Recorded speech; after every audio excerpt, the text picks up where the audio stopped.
दोस्तों नमस्कार। 1975 में भारत में इमरजेंसी जरूर लगी, लेकिन उस वक्त भी भारत का कोई नागरिक इस रूप में खुद को देख नहीं पाता था कि वह इंदिरा गांधी के साथ है या उसके खिलाफ है।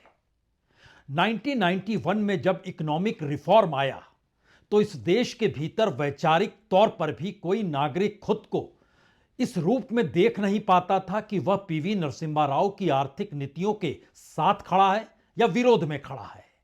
लेकिन मौजूदा परिस्थितियां आपको इस बात की इजाजत देती ही नहीं है कि आप इस वक्त प्रधानमंत्री मोदी के साथ खड़े हैं या फिर उनके खिलाफ खड़े हैं।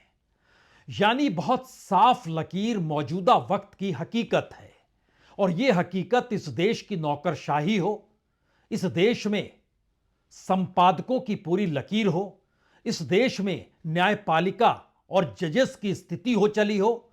यानी पहली बार एक ऐसी स्थिति इस देश के भीतर बनी है जहां पर कोई भी निर्णय, कोई भी फैसले जो तमाम संवैधानिक संस्थाओं के जरिए लिए जा रहे हों, उसमें आप इससे हटकर सोच ही नहीं सकते हैं कि यह फैसला या यह निर्णय मोदी सत्ता के पक्ष में है या खिलाफ में है। इससे हटकर कोई सोच इस देश में बिल्कुल नहीं रेंगती है। यानी खुले तौर पर मौजूदा वक्त इस बात की गवाही देता है कि आप या तो पक्ष में हैं या विरोध में हैं। इससे हटकर कोई तीसरा रास्ता होता ही नहीं है। और यही स्थितियां कमोवेश हर मुद्दे को लेकर बनती चली गई, खड़ी होती चली गई।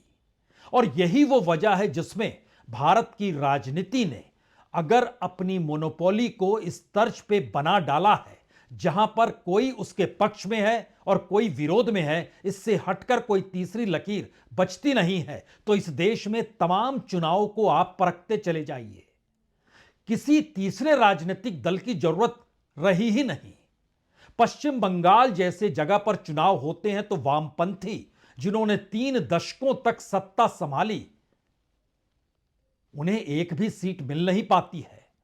उत्तर प्रदेश में लंबे वक्त तक कांग्रेस रही, लेकिन बीते विधानसभा इलेक्शन में 2022 में अगुवाई कोई दूसरा नहीं, प्रियंका गांधी कर रही थी। यानी कांग्रेस और गांधी परिवार सारे समीकरण जोड़ लीजिए तो फिर भी कांग्रेस को सबसे कम वोट मिले, सबसे छोटी जीत मिली। यही स्थिति कमोवेश कर्नाटक की रही, जहां पर देवगौड़ा की मौजूदगी कांग्रेस और बीजेपी के टकराव के बीच गायब हो गई। यही स्थिति तेलंगाना के भीतर रही, जहां पर बीआरएस एक झटके में गायब हो गई। यानी पहला मैसेज इस देश के लिए बहुत साफ है, हर चीज राजनीति के आईने तले देखी जा रही है, और राजनीति जिस रास्ते चलना चाहती है, अगर उस रास्ते को या उस रास्ते के खिलाफ कोई निर्णय, कोई फैसला आता है जिससे राजनीतिक लाभ सत्ता को नहीं मिल सके, तो एक क्षण के लिए एक ही बात हर जहन में आती है, वाकई मोदी सत्ता के ये खिलाफ फैसला है। तो क्या मौजूदा वक्त में पूजा स्थलों को लेकर यह सवाल वाकई बड़ा हो चला है कि सुप्रीम कोर्ट अब कैसा फैसला देगा? क्योंकि सुप्रीम कोर्ट से एक फैसला तो पूर्व मुख्य यानी पूर्व के जो चीफ जस्टिस थे डीवाई चंद्रचूड़, उनके द्वारा जो फैसला दिया गया, उन्होंने इस देश के भीतर तमाम जगहों पर सर्वे की इजाजत दे डाली। यानी जो एक लंबी प्रक्रिया चली आ रही थी इस देश के भीतर में, वर्शिप एक्ट के तहत, यानी प्लेसेस ऑफ वर्शिप एक्ट 1991, उसके तहत जो चली आ रही थी, चीफ जस्टिस चंद्रचूड़ ने उस बक्से को खोल दिया। उससे पहले की स्थिति अलग थी, चंद्रचूड़ के फैसले के बाद की स्थिति अलग है। और इस दौर में दोबारा दर्जनों याचिकाएं सुप्रीम कोर्ट में पहुंची, और आज चीफ जस्टिस संजीव खन्ना, उनके साथ justice PV Sanjay Kumar, justice KV Viswanathan, तीनों ने सुनवाई शुरू की। और यह अपने तरीके की पहली स्थिति है कि इससे ठीक पहले देश के मुख्य न्यायाधीश चंद्रचूड़ जिन आधारों पर फैसला देकर चले गए और इस देश के भीतर मस्जिदों के भीतर मंदिर है या फिर सर्वे किया जाना चाहिए, उसके बाद खुदाई होनी चाहिए, ये सारी बातें जो इस दौर में उभर कर आई, उसने सीधे तौर पर इस देश की राजनीति के जरिए समाज के ताने बाने को परेशान कर दिया। संभल ताजा उदाहरण है। उससे पहले ज्ञानव्यापी का सवाल था, उसके ठीक समानांतर मथुरा का सवाल था। और इन सवालों के अक्स तले कहीं ना कहीं अयोध्या का जिक्र भी आज जरूरी है, क्योंकि सुप्रीम कोर्ट में आज सुनवाई के दौरान चीफ जस्टिस ने 3 बातें बड़ी महत्वपूर्ण कह दी। पहली बात तो उन्होंने कही कि देखिए, हमारे पास अयोध्या फैसले की कॉपी भी है। दूसरी बात उन्होंने कही कि जब तक हम सुनवाई पूरी ना कर लें, तब तक अब कोई नया मामला सर्वे को लेकर या फिर जो वर्शिप एक्ट है उसको लेकर कोई मामला किसी अदालत में दर्ज नहीं होगा। जो मामले दर्ज हो चुके हैं उसमें कोई पहल नहीं होगी जब तक सुनवाई पूरी नहीं हो जाती है। लेकिन इन 3 महत्वपूर्ण बिंदुओं के अक्स तले पहली बार चीफ जस्टिस संजीव खन्ना ने यह भी कहा, सरकार अपना पक्ष बतलाए, उसकी क्या राय है। यानी पूर्व के चीफ जस्टिस चंद्रचूड़ के दौर में केंद्र सरकार से राय इस रूप में ली नहीं गई थी जिस रूप में इस वक्त मांगी जा रही है।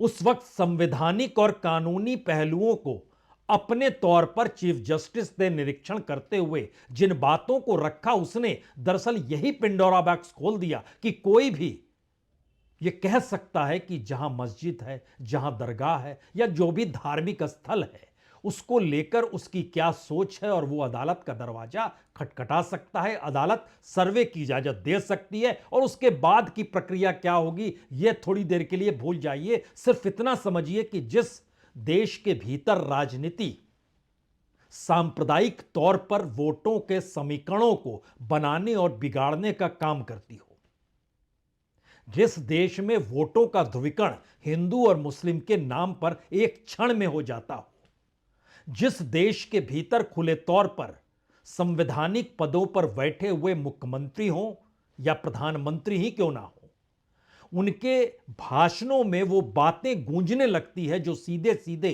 समाज में एक मोटी लकीर हिंदू और मुस्लिम के बीच खींचने की परिस्थिति लाकर खड़ी कर दे।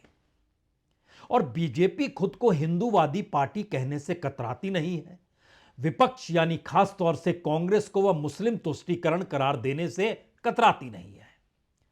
यानी इस पूरी प्रक्रिया के भीतर जरा ध्यान एक चीज को रखिए कि इस देश में सुप्रीम कोर्ट के फैसले भी राजनीतिक अक्स तले ही तौले जाते हैं और उसका राजनीतिक प्रभाव इस देश में सत्ता को बनाने या बिगाड़ने की परिस्थिति में लाकर खड़ा कर ही देता है।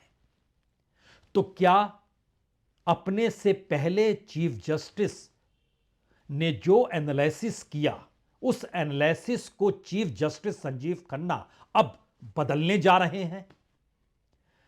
बहुत छोटे कार्यकाल के लिए चीफ जस्टिस संजीव खन्ना पद पर आए हैं और एक लंबे कार्यकाल के लिए चीफ जस्टिस चंद्रचूड़ रहे, 2 साल तक रहे। इनके कार्यकाल सिर्फ 6 महीने का है, जिसमें 1 महीना खत्म होने को हो चला है। और इस परिस्थिति में अगर इस फैसले को लेकर आप भारत की राजनीति के भीतर परखना शुरू करें तो आप कह सकते हैं कि आने वाले वक्त में जिन जिन राज्यों में चुनाव होने हैं, उन चुनावों पर इस फैसले का असर पड़ेगा ही। और फैसला अगर जस का तस रह गया तो उसके अक्स तले जो संभल में हुआ, जो बदायूं में हुआ, जो ज्ञानव्यापी को लेकर हो रहा है, जिसका अंदेशा मथुरा में भी है, और जिन तमाम परिस्थितियों के भीतर राजनीति को प्रभावित कर रहा है, उसमें उत्तर प्रदेश भी आता है, राजस्थान भी आता है, बिहार भी आएगा, बंगाल भी आएगा, असम भी आएगा, केरल भी आएगा।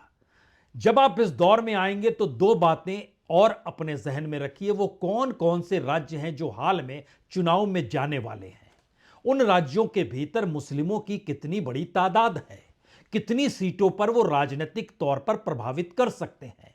और टारगेट रखिए 2027 उत्तर प्रदेश के चुनाव तक की परिस्थितियों का, क्योंकि सबसे ज्यादा वोटों के समीकरण, वोटों के ध्रुवीकरण, राजनीतिक तौर पर अपने अनुकूल परिस्थितियों को करना, 80-20 के खेल की राजनीति करना, बटेंगे तो कटेंगे के नारे देना, एक है तो सेफ हैं का जिक्र करना, यह तमाम परिस्थिति भी अपने जहन में जरूर रखिए, क्योंकि ये सभी सारी चीजें राजनेताओं के जरिए निकली हैं, यानी जो सत्ता संभालते हैं उनके जरिए निकली है।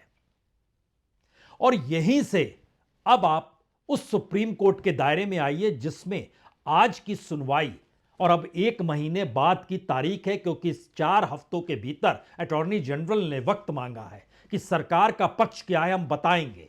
और सुप्रीम कोर्ट ने कहा ना सिर्फ हमें बताइए, बल्कि जिन्होंने अपनी याचिकाएं डाली हैं उनको भी सौंपिए, जिससे अगली सुनवाई में यह भ्रम ना रहे कि हमको कॉपी नहीं मिली या वो कहे कि हमको कॉपी नहीं मिली।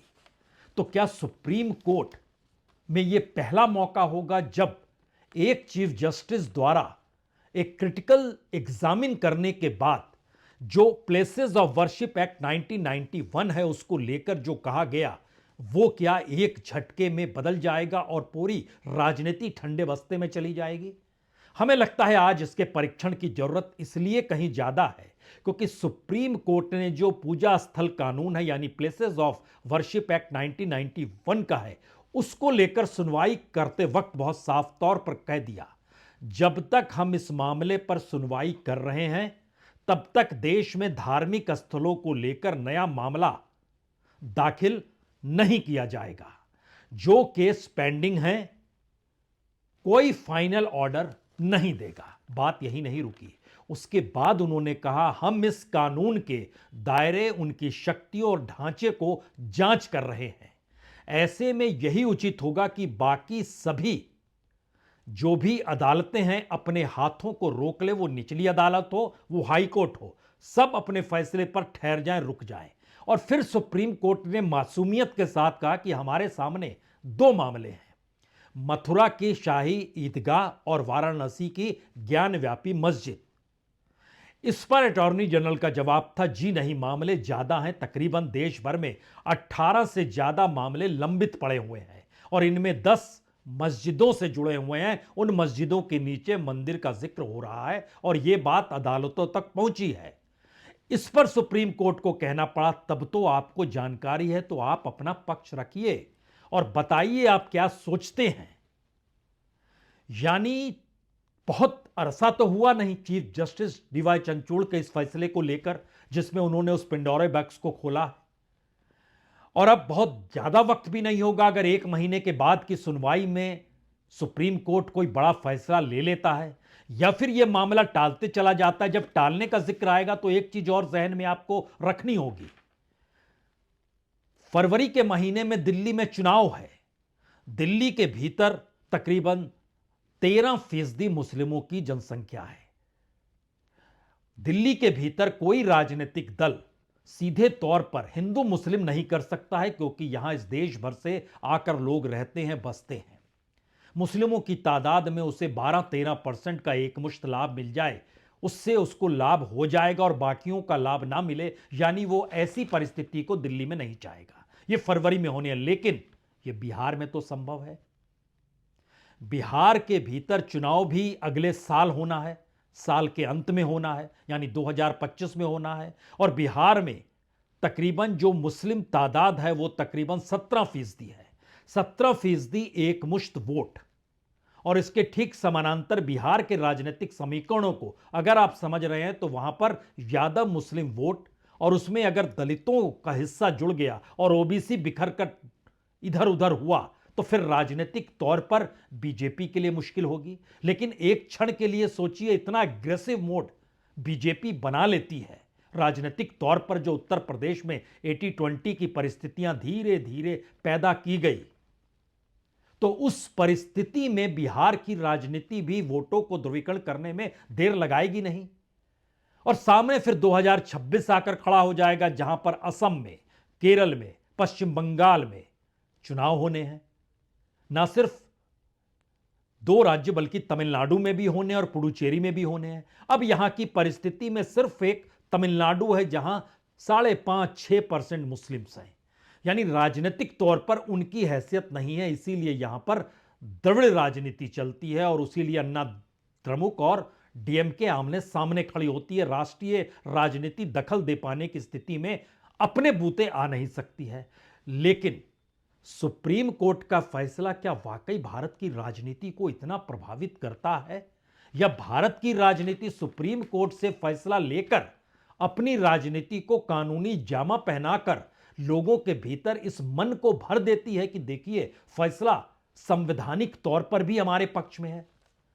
यह हो सकता है। अयोध्या कांड इसका एक बेहतरीन चैप्टर है कि राजनीतिक तौर पर संघ का एकजुट होना, अयोध्या को लेकर आंदोलन शुरू करना। उस दौर में जब मंडल और कमंडल की राजनीति देश में चल रही थी, हम आपसे जिक्र 1990 का कर रहे हैं, उससे पहले का कर रहे हैं, 89, 90, 91, 92, 93 उस दौर का कर रहे हैं। और उसके बाद जो स्थिति हुई थी उसमें क्या हुआ था, 5 बीजेपी शासित राज्य बर्खास्त भी की गई थी। पीवी नरसिम्हा राव प्रधानमंत्री हुआ करते थे।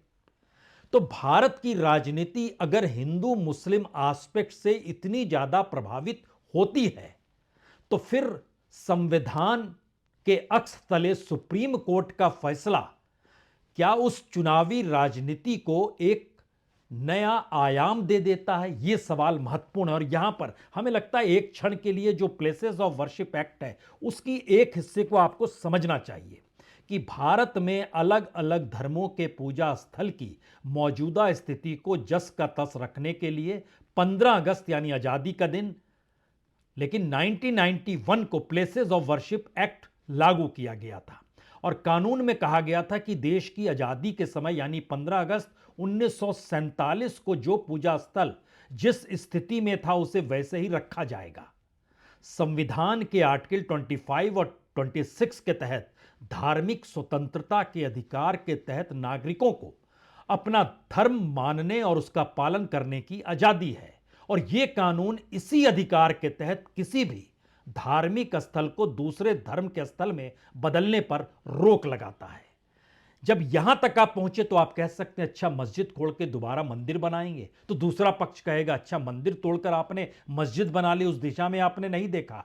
यह पिंडोरा बॉक्स पिछली बार खुल गया यानी डीवाई चंद्रचूड़ के दौर में। अब यह दौर सीजीआई संजीव खन्ना का दौर है और वो खुद उस बेंच में शामिल है।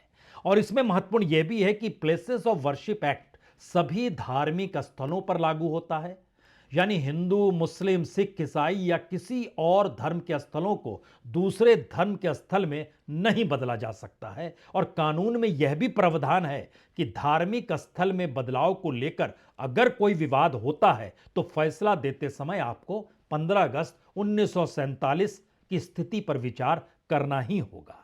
अब सवाल है इस पूरी परिस्थिति को जो हिंदू तबका है जिन्होंने दरवाजा खटखटाया, उसमें एक लंबी फहरिस्त है जो लोग उसमें शामिल हुए। उसमें अश्वनी उपाध्याय हैं जो बीजेपी के नेता हैं, सुब्रमण्यम स्वामी हैं, कथावाचक दयाशंकर जी भी हैं, कई लोग हैं जो इस दौर में आए और उन्होंने दरवाजा खटखटाया सुप्रीम कोर्ट का कि यह पूरा का पूरा मामला जो है यह असंवैधानिक है।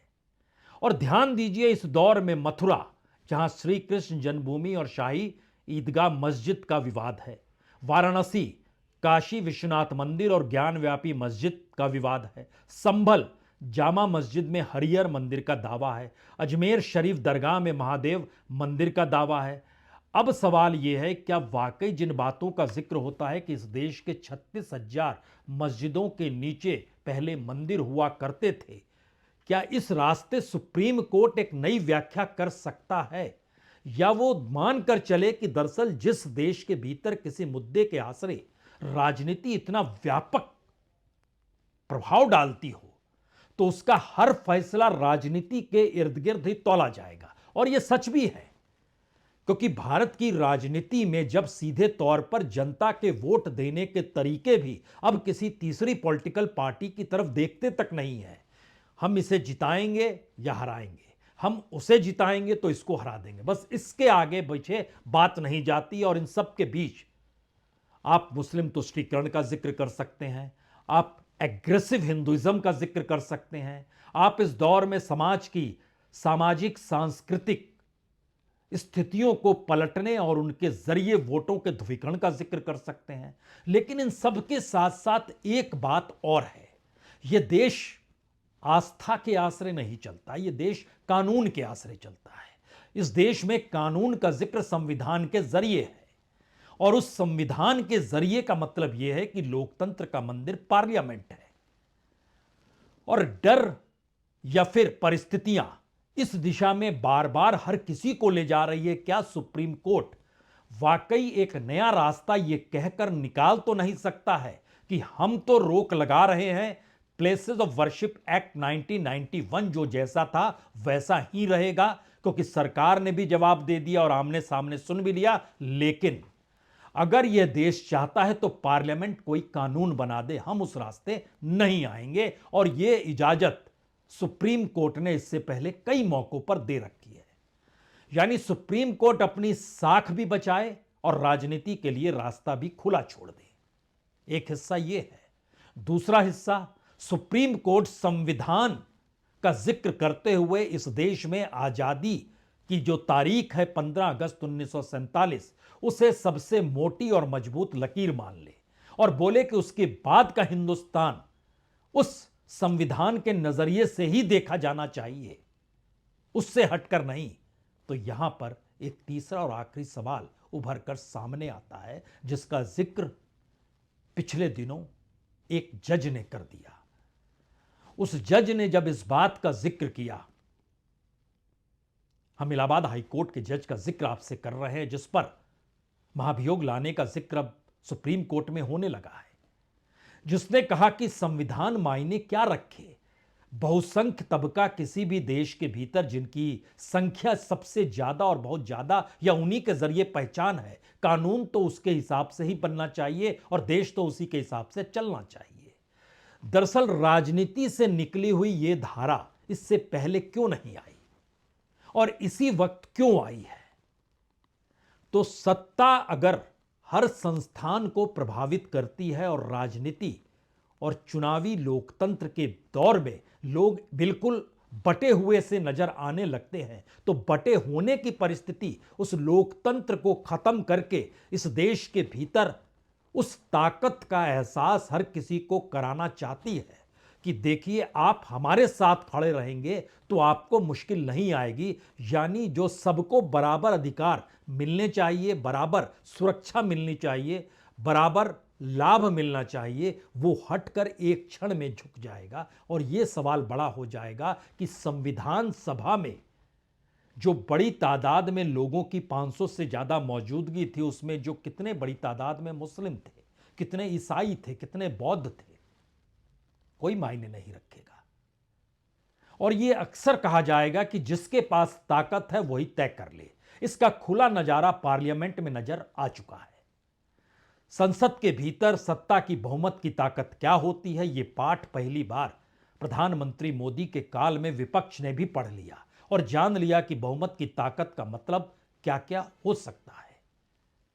लेकिन फिर भी सुप्रीम कोर्ट इस देश के भीतर एकमात्र ऐसी जगह बची है जिसको संविधान के आश्रय व्याख्या करने के अधिकार नहीं है, बल्कि संविधान के समानांतर सुप्रीम कोर्ट की मौजूदगी इस देश में न्याय को लेकर है।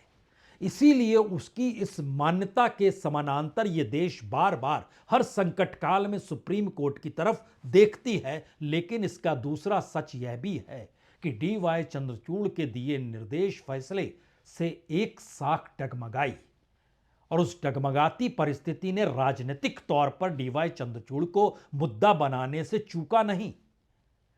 तो क्या राजनीति का एक बड़ा मुद्दा सुप्रीम कोर्ट भी हो सकता है, या सुप्रीम कोर्ट उस साख को बरकरार रख पाएगी जहां पर हर कोई कहे, वो किसी भी धर्म, समुदाय, जाति विशेष, वर्ग से जुड़ा हुआ क्यों ना हो, लेकिन ये कहे हां, ये फैसला सुप्रीम कोर्ट का है। शायद यही वो उम्मीद और आस है जिस पर सुप्रीम कोर्ट की साख भी जाकर टिक गई है, क्योंकि फैसले तो बड़े बड़े इस देश के भीतर हुए हैं, लेकिन इस देश में धर्म और आस्था के आश्रय लोगों की जिंदगी को प्रभावित करने वाला राजनीतिक मुद्दा